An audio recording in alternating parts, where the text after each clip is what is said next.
राघोपुर में लोग बता रहे हैं कि अभी 3 महीने लोग बाढ़ में फंसे हुए थे, कोई देखने नहीं आया। पूरे बिहार के लोगों को दिख रहा है सीट का शेयरिंग नहीं है, भ्रष्टाचार करने का शेयरिंग है कि कौन ज्यादा लूटेगा। कुछ लाख जॉब देने का, उन्हीं की बात अगर मान ले तो 4-5 लाख जॉब आपने दिया है, तो अगले 2 साल में आप 3 करोड़ नौकरी दे देंगे।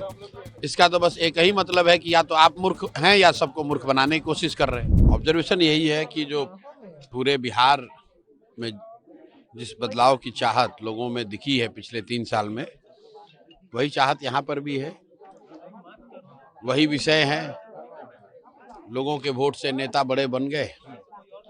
लोगों ने जाति के नाम पर, धर्म के नाम पर, नाली गली के लिए, 5 किलो अनाज के लिए, मंदिर मस्जिद के लिए वोट दे दिया। जिस नेता ने भी वोट लिया तो वोट लेकर बड़ा बन गया, और जो लोग हैं उनकी अपनी जो हालात हैं, उनके बच्चों की जो दुख तकलीफ है, उसमें कोई परिवर्तन नहीं है। वो नेता चाहे सामान्य विधायक है, मंत्री है, या राघोपुर के केस में मुख्यमंत्री उप मुख्यमंत्री है। तो यही बात हम लोग बता रहे हैं कि भाई जब तक आप वोट अपने लिए नहीं देंगे, अपने बच्चों के लिए नहीं देंगे, तब तक कोई भी जीत कर जाएगा तो उससे राहत नहीं मिलेगी। राघोपुर में लोग बता रहे हैं कि अभी 3 महीने लोग बाढ़ में फंसे हुए थे, कोई देखने नहीं आया। पूरा कटाव बहुत बड़ा मामला है। लोगों को ऐसा लग रहा है कि जमनिया के बाद शायद राघोपुर के कुछ गांव डूब सकते हैं, लेकिन कोई सुध लेने वाला नहीं है। यहाँ डिग्री कॉलेज नहीं है, पढ़ाई नहीं है, रोजगार नहीं है, सड़कों की दुर्दशा है। तो ये कोई आज नहीं है, आज हुआ ऐसा नहीं है, ये दशकों से स्थिति बनी हुई है। और स्थिति इसलिए नहीं बनी हुई है कि कोई एक व्यक्ति चुन कर आया है वो सही है या गलत है, और प्रशांत किशोर आएंगे या कोई जनसुराज का आएगा तो सुधार होगा। स्थिति इसलिए है कि लोग 5 वर्षों तक इतनी दुख तकलीफ में जीने के बाद भी कल जब वोट होगा तो ये अपनी बात भूलकर, अपना तकलीफ भूलकर जाति धर्म के नाम पर वोट दे देंगे। तो आज यही देखा है, और लोगों को ये जहां भी मौका मिला ये समझाने का प्रयास किया है कि भाई आप एक बार अपने बच्चों के लिए जगिए, सजग होइए, उनके पढ़ाई रोजगार के लिए वोट दीजिए, बाढ़ कटाव के लिए वोट दीजिएगा तो आपका सुधार होगा। तेजस्वी यादव 10 साल से यहाँ पे एमएलए हैं, उनके कार्यकाल को आप कैसे देख रहे हैं? क्या कुछ काम किया? हमको कुछ देखने की जरूरत नहीं, आप दिन भर घूमे हैं, ये देख लीजिए। मैं रोज कहता हूँ कि जब भी राघोपुर की बात होती है कि मुझे लगता है कि लालू जी जैसे बड़े नेता का ये एक तरीके से गृह क्षेत्र है। राज्य के मुख्यमंत्री और उप मुख्यमंत्री का विधानसभा क्षेत्र इतना पिछड़ा पूरे देश में कोई नहीं होगा। मैंने बिहार का भी जिक्र किया, अभी नालंदा का। सारे कमियों के बाद भी नालंदा को अगर आप हरनौत की तुलना करेंगे राघोपुर से, तो जमीन आसमान का फर्क दिखेगा। तो अगर इसी व्यवस्था में नीतीश जी अपने जिला का, पूरे बिहार का करे ना करे, अपने जिला का, अपने विधानसभा का तो कम से कम कुछ सुधार किया है, तो राघोपुर में भी वो सुधार हो सकता था। तो कहीं ना कहीं जो मूल बात है कि जो नेता जीत रहे हैं उनके मन में ये डर ही नहीं है कि हम काम नहीं करेंगे तो जनता हमको वोट नहीं देगी। क्योंकि विकल्प के अभाव में लोग लालू जी के डर से भाजपा, भाजपा के डर से लालू जी को वोट देते रहे हैं। अब जनसुराज की एक नई व्यवस्था बनी है, नया विकल्प आया है, और हम लोग का विश्वास है कि बिहार की जनता इस बार सजग होगी अपने बच्चों के लिए, अपने लिए, अपने बच्चों के भविष्य के लिए और अपनी रोजमर्रा की समस्याओं के लिए।